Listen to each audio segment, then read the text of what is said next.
Hello everyone, this is lecture 2 part 1 of current electricity. Today we will go on with our further discussions of Ohm's law and then we can go on with further discussions such as drift, velocity, etc. So let us not waste any time. In the previous lecture we started with the introduction concept of what is current electricity, what are the differences between movement of charges being at rest and at motion. As we know from the previous lectures that constituting a current refers to the formation of movement of charges from point A to point B. So let us start our discussions for today. I am Sameer Lavankar, let us begin our discussion. So a course outline for you till now. So we started with the introduction concept of as in what is electric current, what is the procedure to make an electric current. So that was basically the movement of charges from point A to point B. So anything if the charges are moving then that constitutes an electric current. In the next concept of electric current we define two concepts of electricity in which we find out the value of how current can be defined as small q by t, and in the instantaneous portion it can be defined as limit delta t tending to 0 del q by del t. Then in electric current in conductors I explained you the concept of how the electric current flows through a conductor, and using the amount of charges flow or the confined or free bound we can define the conductors, insulators and semiconductors. Right now after these concepts we are on the fourth concept, that is Ohm's law. Ohm's law is basically nothing, it was found that when the potential difference is formed in a closed circuit then the potential difference is directly proportional to the current flowing through the circuit. So removing the proportionality concept we got removing the proportionality constant we got V is equal to Ri, where R is defined as resistance and is defined in terms of ohms. So please make sure that current is in amperes, resistance is in ohms. So now let us move on with the further discussions of Ohm's law only. So these all things are being explained in the previous lectures only. I will try to update the formulas on the right hand side so that you can directly have a complete formula sheet. So this will get added up, updated as the concepts we understood in the subsequent slides. Okay, so I think this concept of two resistors in series were being explained in the previous lecture only. Let me move on with the next concept of imagining that we divide the slab and we go as a parallel resistors. What happens if we take the area in parallel? Okay, so let me move on with this point here. So next imagine dividing the slab into two by cutting it lengthwise. So now what happened is that this was the resistor, this was the conductor and this has been divided into two parts like this. So basically it is divided into two parts with area A by 2, but the length is L here only. So next imagine dividing the slab into two by cutting it lengthwise so that the slab can be considered as a combination of two identical slabs of length L. Quite evident, these are two identical slabs. Let me denote this by 1 and let me denote this by 2.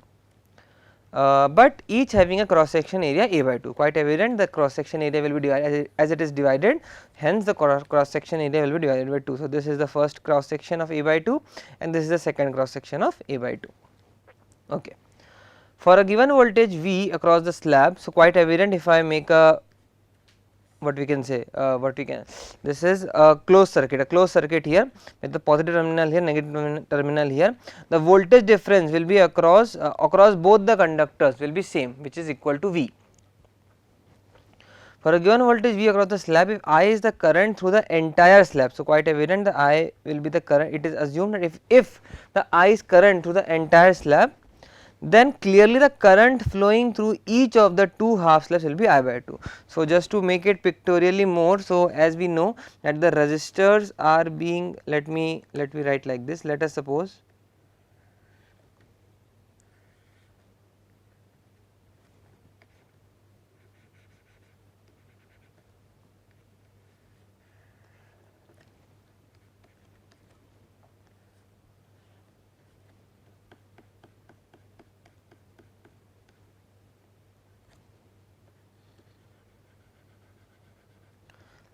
I assume the conductors as resistors only and I draw the diagram like this. So if the potential, if there is a flow of electric current in, let us say, this direction in terms of I, then the line just says that the current which will pass through these 2 points will be nothing but I by 2. And quite evident from some of the laws which are known as Kirchhoff's law and etc. Or basically by energy conservation principle also we will get to know that if a node is happening and if the similar type of elements are being visible on both end the sides and the current is divided in that proportion only, and here that proportion is 50-50%. Hence, if the current I is passing, then the current will pass I by 2, that is half in both the conductors. So, hence we clearly the conductor flowing through the current each of the two half slabs will be nothing but I by 2. Now, since the potential difference across the ends of the half slab is V, that is the same as across the full slab, the resistance of each of the half slab R1 is, what will be the resistance R1? R1 will be nothing but V divided by I by 2. The resistance you are trying to find out will be equal to 2R here. It will be equal to 2R here. Why? Because we know that resistance is nothing but proportion of V by I, and as the value of I has been reduced to I by 2, hence the value of resistance changed to 2R. So, what do we find from this portion here? As you can see that these conductor was similar in this form. As you can see, almost if we take it as a combined case only, then the amount of resistance, amount of area which it follows is same, because A by 2 gives you A only. A by 2 gives you A only, but the resistance here was R. Why? Because the potential difference was V and the current was I.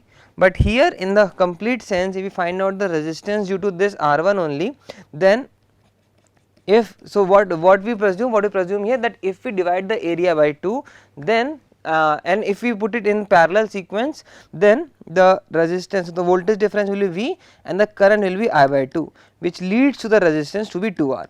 Please make sure, please remember, please understand the concept here, that the resistance 2R is not of the complete sequence. The resistance 2R is only and only due to this half conductor. So, this is the concept to be understood here. Okay. Thus, so now this is the concept which we need to understand what is happening if we halve the area. So, halving the area of the cross section of a conductor doubles the resistance. Quite evident, the resistance is being doubled. That is only the concept I was trying to explain to you. In general, then the resistance R is inversely proportional to the cross sectional area A. So, this is the concept which is finally understood, that if we try to reduce the area, cross section area, then the resistance gets increased. So, just iterating everything stuff again. So, in the previous lecture what we understood is that the resistance is proportional to, let me change color so that I can explain you with more clarity. So, let us take another color. So, what we understood in the previous lecture was that the resistance R is directly proportional to the length of the conductor. So, let me denote this as equation 1 here, and today we understood another concept, that resistance is inversely proportional to area. Okay. So, these are the two concepts we understood. Why are we understanding this concept? Because before starting these two concepts, we looked over a point which says that the resistance of a substance depends on the dimensions of the conductor. How it depends on dimensions of the conductor is being understood in the subsequent slides. First of all, we went on with the length, that how is the resistance depending on length. Next we went to area, that how the resistance is depending upon the cross sectional area. So, finally, just using these two equations we can get the resistance is directly proportional to L by A. Again, just removing the proportionality concept, we can get, let me write after this here only. So, we will get resistance is equal to some proportionality constant, that proportionality constant is defined as rho L by A. Please make sure. So, as you can see, the same equation is being explained here only. So, hence for a given conductor, resistance is equal to rho L by A. What is rho here? Rho is a different proportionality constant called as resistivity. So, please make sure it is called as resistivity, because the concept, a different concept of temperature dependence etc. will be explained in the subsequent slides.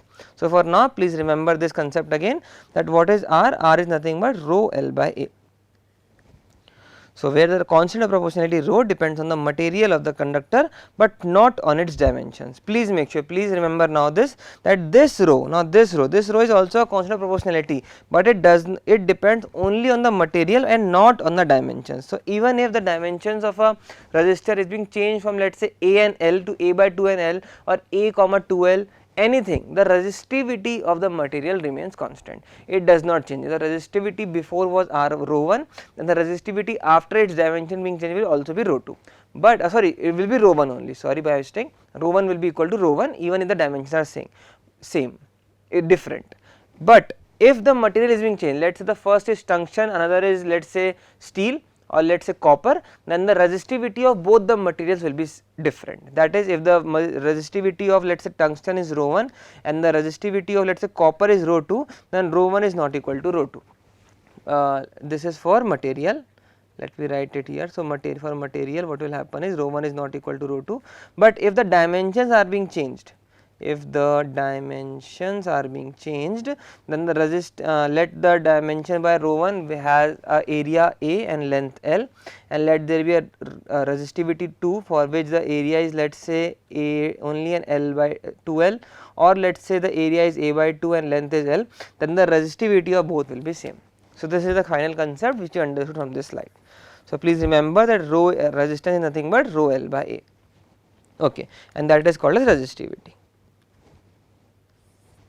Let us move on in the further slides now. So, using the last equation, Ohm's law reads as we know in the previous lecture that V is nothing but equal to IR, that is how we got the Ohm's law, and in the previous concept we understood that R is nothing but rho L by A. So, we can write directly in the place of R as multiplied by rho L by A. Okay.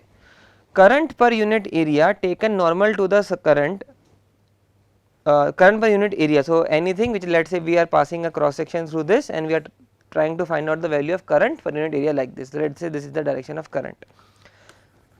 So, current per unit is called as current density. So, another concept we understood, please remember this, because in the questions directly current density will be given to you and you need to understand what is this current density. So, I am just writing it here again so that that thing goes clearly. So, current density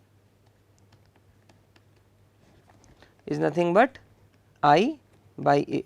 Please make sure it is not I by volume. Current density, sometimes density is always referred to the denominator to be volume, but here current density is I by capital A. What is capital A? Capital A is the cross section which is perpendicular to the direction of propagation of current.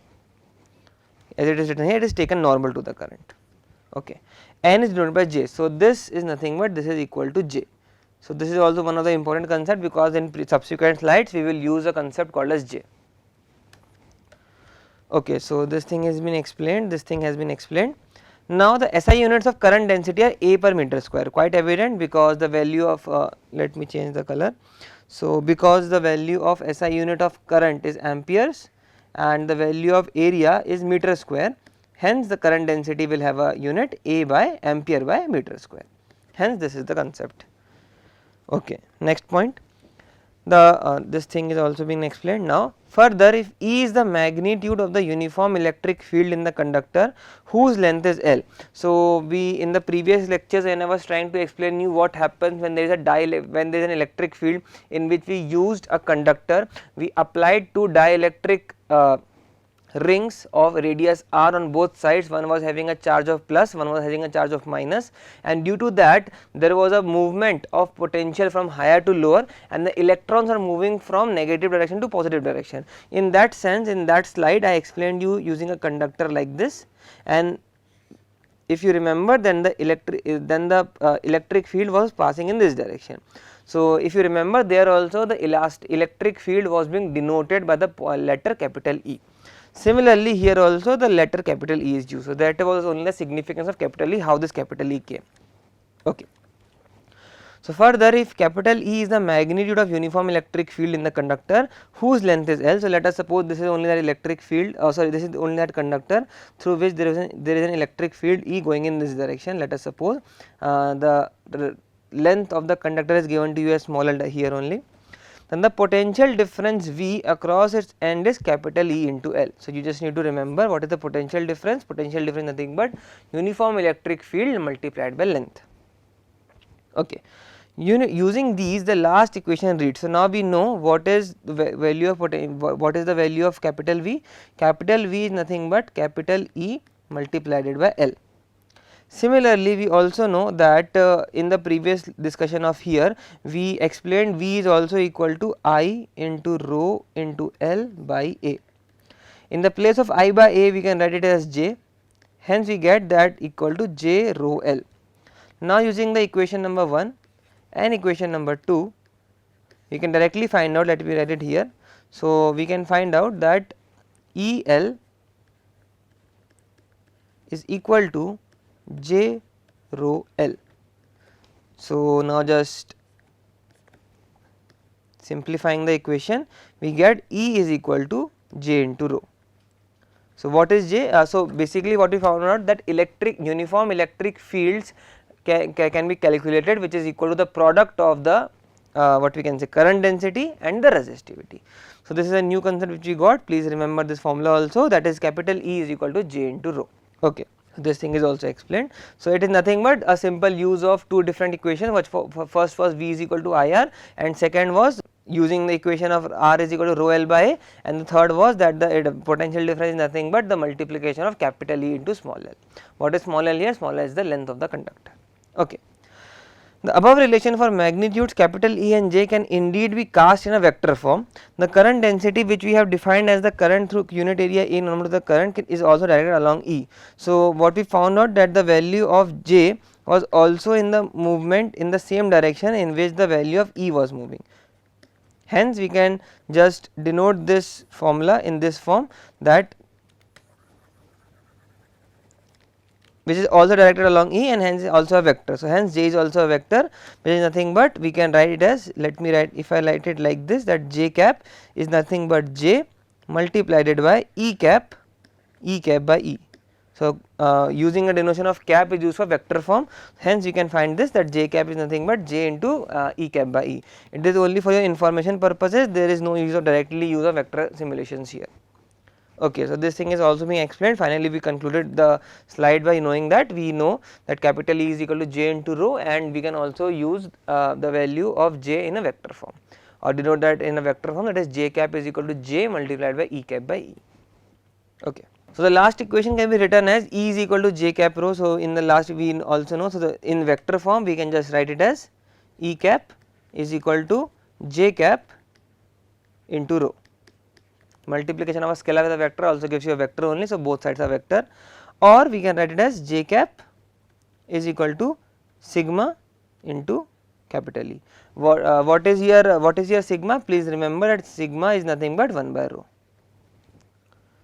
So this is another denotation, please remember this also, where sigma is called as the conductivity. So now till this lecture or till this slide, what we understood is, first of all we understood the concept that there is something called as rho, which is called as resistivity. Please remember these names also, because these are very important if a question strikes, because in the question if it is given that the resistivity of a material is this, or if in the question it is written that the conductivity of the material is this, you need to remember what is resistivity, what is conductivity.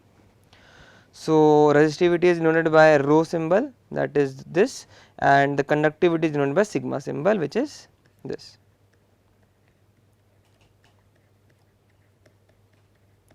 Okay, so this is resistivity, this is conductivity.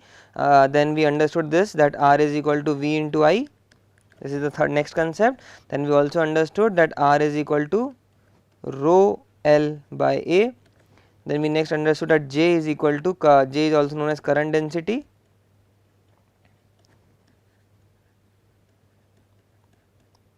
which is equal to capital I upon area. We denote this as ampere per meter square, the unit is ampere per meter square, and finally using all these concepts we understood that E is nothing but a product of J into rho. So this is the final concept of complete Ohm's law. Please remember everything. So these is the complete summary of what all we understood in Ohm's law. So let me stop it here only. In the next lecture I will start with the concept of drift of electrons and the origin of resistivity. This may be a new concept, but it is a very easy concept. Drift of electrons is nothing but the velocity. We need to find out the drift velocity. What is the drift velocity? How we find it out? What is the significance of the drift velocity? How it is used to find out the resistivity, and so on. What was the dependence of drift of electrons with the origin of resistivity, and so on, will be conveyed with you in the next lecture only. So let me stop it here only. So thank you.